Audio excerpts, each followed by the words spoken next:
What if I told you that in 2025, the world's top tourism powerhouse, America, is losing its grip? That Europe is now stealing tourists away from the US, not for lack of beauty or culture, but because of economics, policy, and image. In this video, we'll dive into the shocking numbers, explore why so many travelers are turning to Europe instead, and what it means for the future of US tourism. If you thought US tourism was unshakable, you'll want to stick around for this. Number 1. What's going on? Key data and recent trends. According to the World Travel and Tourism Council, international visitor spending in the U.S. is projected to fall by about $12.5 billion in 2025, from $181 billion in 2024 to under $169 billion in 2025. This makes the U.S. the only one among 184 countries analyzed that is seeing an absolute decline in international visitor spending. That's a drop of roughly 7% year-on-year. Europe is seeing strong growth. In Q1 2025, international tourist arrivals to Europe rose 4.9% compared to Q1 2024. Nights stayed up 2.2%. Meanwhile, in the U.S., visitors from Western Europe dropped 17% in March 2025 year-on-year. Countries like Ireland, Norway, Germany experienced 20% declines. Travel from Canada to the U.S. has fallen 20%, Germany down 28%, Spain 25%, UK 18%, South Korea 15%, Australia 7%. Total inbound tourism fallen 11.6%. Reports of European and other tourists with valid visas being detained, interrogated, or even deported at U.S. border crossings.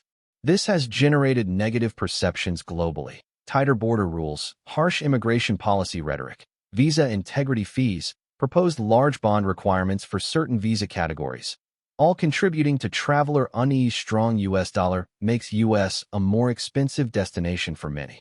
Rising travel costs everywhere, flights, lodging, food.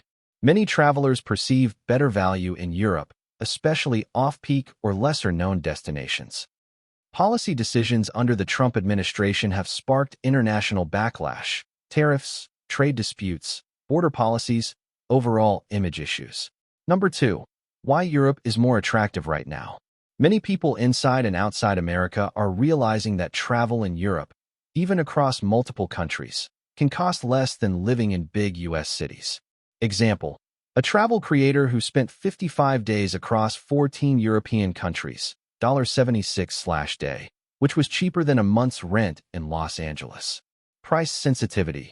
Lodging, food, transportation in many European destinations are more competitive than comparable U.S. destinations once you factor in everything.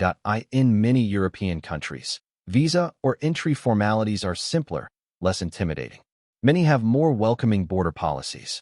Meanwhile, U.S. is seen as having stricter rules, more unpredictability.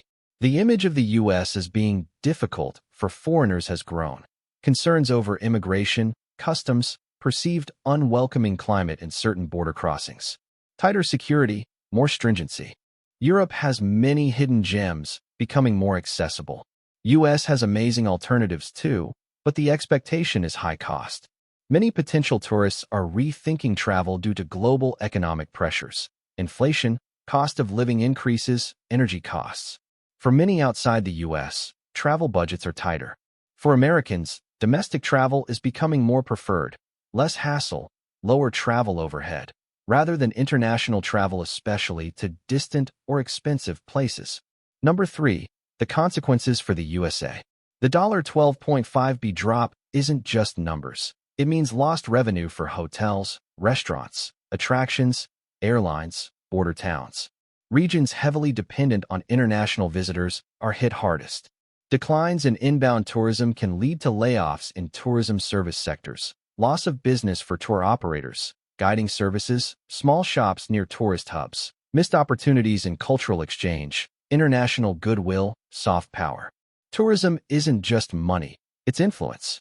U.S. tourism industry may have to adapt, change visa policies, improve visitor experience, adjust pricing expectations, border processes. States or cities may have to invest more to be competitive globally. Share this with someone who plans to travel. They need to know what to expect. And if you enjoy these deep dives into current trends, subscribe and click the bell. I post weekly analysis like this.